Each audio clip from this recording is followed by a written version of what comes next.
स्वागत है आपका the Himalayan study YouTube channel पर। हम आशीष कुमार स्तोगी। आज आपके सामने हम टॉपिक लेकर आए हैं भूकंप के महत्वपूर्ण प्रश्न। और इस वीडियो को आप लोग पूरा देखें और वीडियो अच्छी लगेगा तो आप लोग सभी इसमें कमेंट करें और सब्सक्राइब करें और लाइक करें हमारे इस चैनल को। तो इसमें हम शुरुआत करने आ रहे हैं आपके महत्वपूर्ण तथ्यों की। तो देखिए आपके सामने पहला पॉइंट है, भूकंप के समय जिन तरंगों का उद्भव होता है यानी कि उसे क्या कहते हैं, PSL।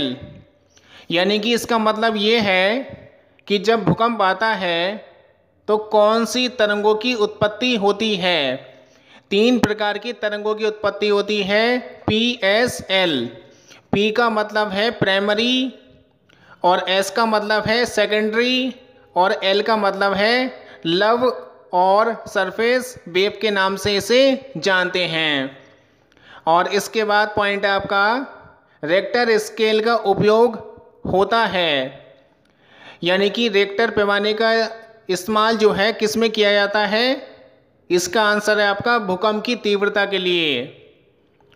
और इसके बाद पॉइंट है आपका, सिस्मोग्राफ में अध्ययन किया जाता है। इसमें अध्ययन किया जाता है आपका भूकंप का। और ये क्वेश्चन आपका प्रतियोगी परीक्षाओं में सबसे ज़्यादा बार रिपीट हुआ है। यानी कि सिस्मोग्राफ में किसका अध्ययन किया जाता है, भूकंप का। और इसके बाद पॉइंट है, सुनामी शब्द किस देश से संबंधित है। यानी कि सुनामी शब्द की उत्पत्ति किस देश की भाषा से हुई है, इसका आंसर है आपका जापानी भाषा। यानी कि सुनामी शब्द जो है आपका है यह जापानी भाषा का शब्द है। और इन सभी पॉइंटों को एक बार रिपीट कर लेते हैं। भूकंप के समय जिन तरंगों का उद्भव होता है उसे कहते हैं PSL। P का मतलब है प्राइमरी, S का मतलब है सेकेंडरी और L का मतलब है लव और सरफेस वेव। और इसके बाद पॉइंट है, रेक्टर स्केल का उपयोग होता है। इसका इस्तेमाल किया जाता है भूकंप की तीव्रता के लिए। और इसके बाद पॉइंट है, सिस्मोग्राफ में अध्ययन किया जाता है भूकंप का। और इसके बाद पॉइंट है आपका, सुनामी शब्द किस देश से संबंधित है, यह आपका जापानी भाषा का शब्द है। और आप लोग हमारे इस चैनल को लाइक करना ना भूलें और ज़्यादा से ज़्यादा ग्रुप में वीडियो शेयर करें। तो इसके बाद हम देखते हैं महत्वपूर्ण पॉइंट। आपके सामने पहला पॉइंट है, भूकंप आने से पूर्व वायुमंडल में किस गैस की अधिकता हो जाती है। यानी कि जब किसी क्षेत्र में टेक्टोनिक घटना होती है तो वहाँ पर जो है रेडॉन गैस निकलती है, जिससे पूर्व अनुमान लगा लिया जाता है कि उस क्षेत्र में भूकंप आने वाला है। और इसके बाद पॉइंट है आपका, किस भूकंप की तीव्रता सबसे ज़्यादा होती है। यानी कि कौन सी तरंगें ऐसी हैं जिसमें सबसे ज़्यादा तीव्रता होती है। तो इसका आंसर है P तरंगों की। यानी कि प्राइमरी जो तरंगें होती हैं इनकी तो जो आपकी तीव्रता होती है वो ज़्यादा होती है।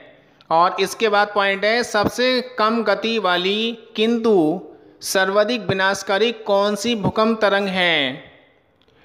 तो इसका आंसर है L तरंग, क्योंकि इन्हें कहते हैं धरातलीय तरंगों के नाम से भी जानते हैं।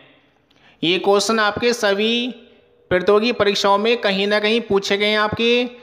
हमने इन सभी पॉइंटों को एक जगह इकट्ठा करके आपकी वीडियो बनाई है ताकि आपको प्रतियोगी परीक्षाओं में सहायता मिल सके।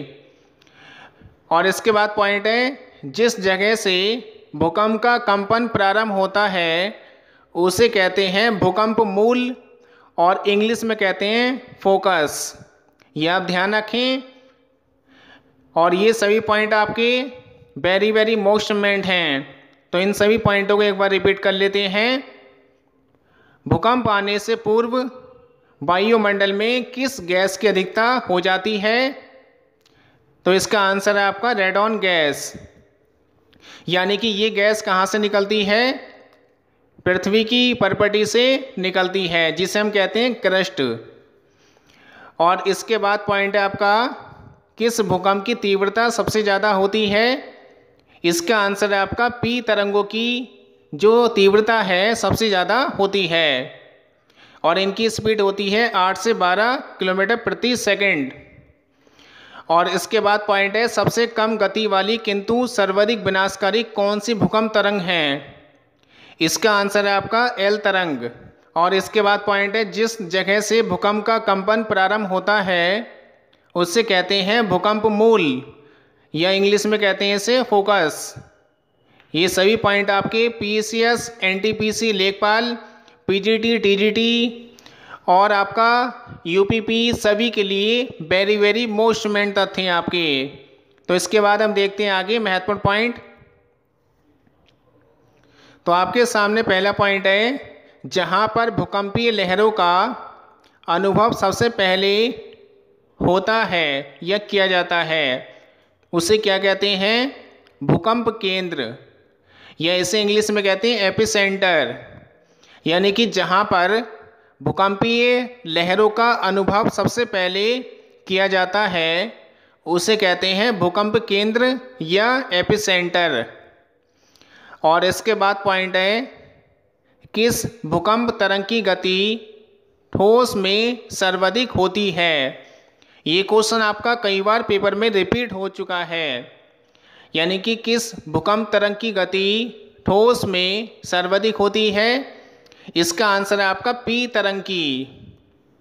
और इसके बाद प्रश्न आपका, समान भूकंपीय तीव्रता वाले स्थानों को मिलाने वाली रेखा को कहा जाता है? तो इसका आंसर है समभूकंपीय रेखा, और इसे इंग्लिश में कहते हैं आइसोसीस्मल लाइन के नाम से जानते हैं। और इसके बाद पॉइंट है आपका, रिएक्टर स्केल के खोजकर्ता कौन हैं?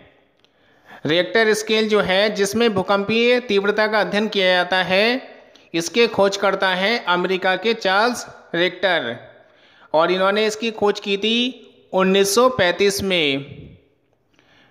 तो इन सभी पॉइंटों को रिपीट कर लेते हैं। जहां पर भूकंपीय लहरों का अनुभव सबसे पहले किया जाता है उसे कहते हैं भूकंप केंद्र, और किस भूकंप तरंग की गति ठोस में सर्वाधिक होती है? पी तरंगों की। और इसके बाद पॉइंट है, समान भूकंपीय तीव्रता वाले स्थानों को मिलाने वाली रेखा को समभूकंपीय रेखा कहते हैं। और इसके बाद पॉइंट है, रिक्टर स्केल के खोजकर्ता कौन हैं? इसका आंसर है अमेरिका के चार्ल्स रिक्टर, और इन्होंने खोजा था इसको 1935 में।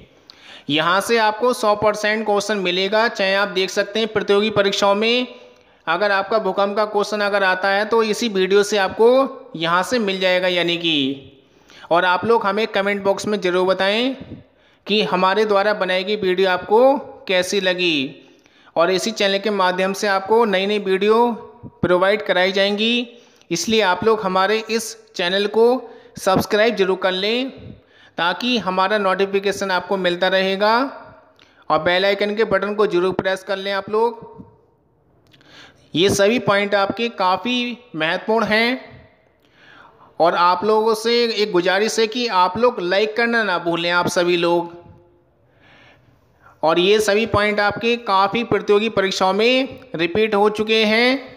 इन सभी पॉइंटों को हमने एक जगह संग्रह करके आपकी वीडियो बनाई है ताकि आपको कंपटीशन में सहायता मिल सके।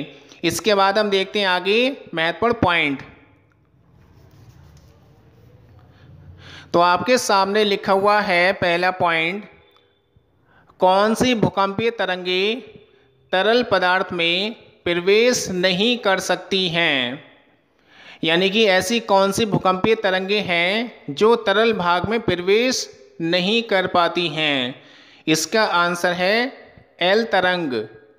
इसे हम कहते हैं धरातलीय तरंगे के नाम से भी यानी कि इसको हम जानते हैं।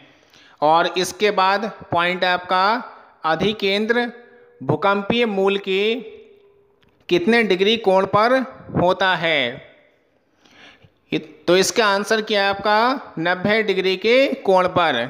यानी कि अधिकेंद्र भूकंपीय मूल के कितने डिग्री कोण पर होता है?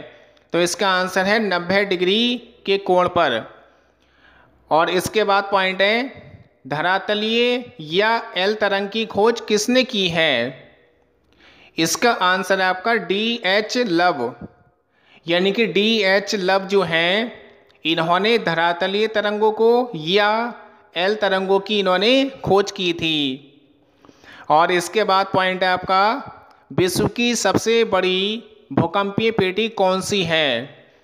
यानी कि ऐसे कौन सा क्षेत्र है यानी कि हमारी पृथ्वी पर जहाँ पर सबसे ज़्यादा भूकंपीय घटनाएं होती हैं? तो इसका आंसर है आपका प्रशांत महासागर पेटी। इसका एक उपनाम है, इसका उपनाम है आपका रिंग ऑफ फायर के नाम से जाना जाता है, क्योंकि इसी क्षेत्र में ज्वालामुखी और भूकंपीय घटनाएं होती हैं। और आपको बता दें, प्रशांत महासागर के पश्चिम में एशिया महाद्वीप और ऑस्ट्रेलिया महाद्वीप है, और प्रशांत महासागर के पूर्व में उत्तरी अमेरिका और दक्षिणी अमेरिका है। ये सभी पॉइंट आप ध्यान रखें। यानी कि कौन सी भूकंपीय तरंगें तरल पदार्थ में प्रवेश नहीं कर पाती? एस तरंग। और इसके बाद है, अधिकेंद्र भूकंपीय मूल के कितने डिग्री कोण पर होता है? 90 डिग्री के कोण पर। और इसके बाद पॉइंट है, धरातलीय या एल तरंग की खोज किसने की है? D.H. लव ने की है। और इसके बाद पॉइंट है आपका, विश्व की सबसे बड़ी भूकंपीय पेटी कौन सी है? प्रशांत महासागरीय पेटी। और इसका उपनाम है रिंग ऑफ फायर के नाम से इसे जाना जाता है। तो ये सही पॉइंट आपके काफ़ी महत्वपूर्ण थे। तो ये वीडियो आपको कैसी लगी आप लोग हमें कमेंट बॉक्स में ज़रूर बताएं, जिससे हम आगे भी इसी प्रकार की नई नई वीडियो आपको इसी चैनल के माध्यम से प्रोवाइड करा सकें। और आप लोग हमारे इस चैनल को लाइक करें, शेयर करें और सब्सक्राइब करना ना भूलें। और ज़्यादा से ज़्यादा ग्रुप में वीडियो शेयर करें आप ये। और देखते रहिए आप लोग हमारा channel the Himalayan study YouTube channel. धन्यवाद।